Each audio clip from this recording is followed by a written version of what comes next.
भारतामध्ये 1960च्या दशकामध्ये हरित क्रांती झाली। त्या हरित क्रांतीचे प्रणेते कोण होते? जेवतो ना आपण दररोज 2 टाइम, दररोज 3 टाइम। हरित क्रांतीचे प्रणेते कोण होते?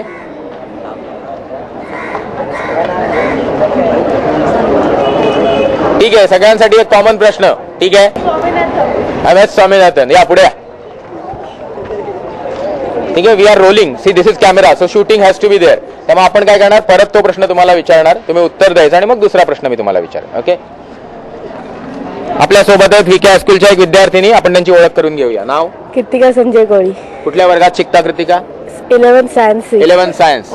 तुम्हाला सगळ्यांना माहिती असेल आणि तुमच्यासाठी की आपल्यात सगळ्यात जर बेसिक गरजा असतील तर त्यातली पहिली गरज आहे हवा, पाणी आणि अन्न। भारताला स्वातंत्र्य तर मिळालं, पण 1960च्या आसपास 60 लाख लोक भूकमरीने मेले होते। तर 1960च्या आसपास एक हरित क्रांती झाली आपल्या देशामध्ये आणि तिचे प्रणेते कोण होते, हा तुमचा पहिला प्रश्न आहे। एम.एस. स्वामीनाथन। एम.एस. स्वामीनाथन हे आपल्या देशातील हरित क्रांतीचे प्रणेते होते आणि त्याच्यामुळे आपण जी सुबत्ता बघतोय ती आहे। अतिशय चांगलं आणि उत्तम उत्तर दिलेलं आहे। ही माहिती आपल्याला हवीच। तुम्ही आता चॉकलेटचे हक्कदार आहात, तुमच्या पोटाचा प्रश्न मिटलेला आहे। आता आपण येऊया दुसऱ्या प्रश्नाकडे। मला या प्रश्नाचं उत्तर द्यायचं आहे की भारतामध्ये एक ब्रह्मोस नावाचं क्षेपणास्त्र आहे। ओके, त्या ब्रह्मोस क्षेपणास्त्रामध्ये 2 नद्यांची नावं लपलेली आहेत। तर त्या 2 नद्यांपैकी एका नदीचं नाव तुम्ही मला सांगायचं। BrahMos, Brahmaputra. Very good, excellent, this is one नदी। आता दुसऱ्या नदीचं नाव तुम्हाला विचारणार नाही, कारण तुम्ही मला इकडून पळायला सांगाल। त्यामुळे तुम्हाला तिसरा आणि आपण अतिशय सोपा प्रश्न विचारूया। राष्ट्रीय विज्ञान दिन 28 फेब्रुवारीला साजरा केला जातो। तो कुठल्या शास्त्रज्ञाच्या शोधाच्या स्मरणार्थ साजरा केला जातो? हो किंवा नाही येते किंवा नाही सांगा? नाही येते, धन्यवाद। तुमची 2 बक्षिसं मी तुम्हाला देणार आहे। इकडे कोणाला? इकडे तुम्ही दिलेलं, या इकडे। तुम्ही पोलीस आहात? Very good. कुठल्या आहात? पनवेल शहर पोलीस, गडिवलेंना रिपोर्ट करता। आपल्या सोबत आज बोर्डाच्या परीक्षेचा पेपर असल्या कारणाने संरक्षण जबाबदारी ज्यांच्याकडे असते त्या गृह खात्याचे एक सदस्य आहेत, ते आपली ओळख करून देतील। तुम्ही तुमचं नाव सांगा। माझं नाव पद्माकर बबनराव पाटील। कुठल्या मुद्द्यावर पोलिसात काम करता? पोलीस कॉन्स्टेबल म्हणून पनवेल शहर पोलीस स्टेशनला कार्यरत आहे। ओके, तुमचा पहिला प्रश्न आहे की तुम्ही ज्या संरक्षणाची जबाबदारी इथे उचलतायत, जे विद्यार्थी उद्या शास्त्रज्ञ होणार आहेत, त्या शास्त्रज्ञांना प्रेरणा देणारं एक व्यक्तिमत्व भारतात होऊन गेलं आणि त्या व्यक्तीच्या सन्मानार्थ आपण 28 फेब्रुवारी हा राष्ट्रीय विज्ञान दिन साजरा करतो। मला तुमच्याकडून या प्रश्नाचं उत्तर हवंय की ह्या शास्त्रज्ञाचं नाव काय होतं? सी.व्ही. रमन। Very good. आम्हाला बऱ्याच लोकांना प्रश्न विचारल्यानंतर या प्रश्नाचं उत्तर मिळालंय।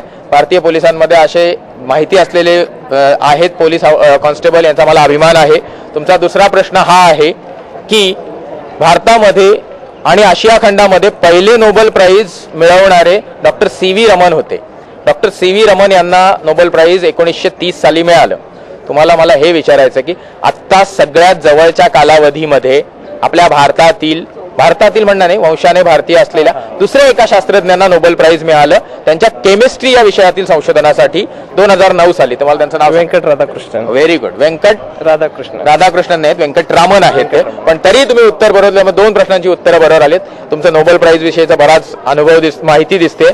तुम्हाला आता शेवटच्या आणि अतिशय सोप्या प्रश्नाचं उत्तर द्यायचं आहे की आपल्या देशाला एकूण सगळ्या शास्त्रज्ञांमुळे, म्हणजे वंशाने भारतीय असू दे, जन्माने भारतीय असू दे, किंवा कुठल्याही योगायोगाने ते परदेशातून येऊन भारतात स्थायिक झाले, अशी एकूण किती नोबेल प्राइज मिळालेत?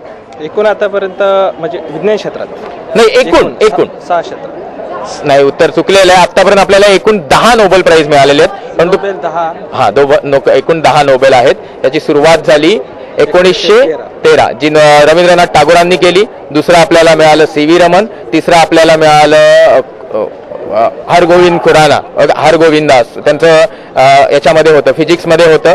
नंतर मदर टेरेसा, नंतर सुब्रमण्यम चंद्रशेखर आणि त्याच्यानंतर हे व्यंकटरामन आहेत। आणि मध्ये जे लोक आहेत, रुडी किपलानी आणि अजून एक आहेत, हे बाहेरच्या देशातून येऊन भारतात राहिले होते। त्यामुळे तुमचं उत्तर आणि तुमचा नॉलेज खूप चांगलं आहे। तुम्ही पुढच्या परीक्षांची तयारी करावी अशी माझी इच्छा आहे। MPSC साठी नक्की तयारी करा, माझ्यातर्फे मी पूर्ण मदत करेन।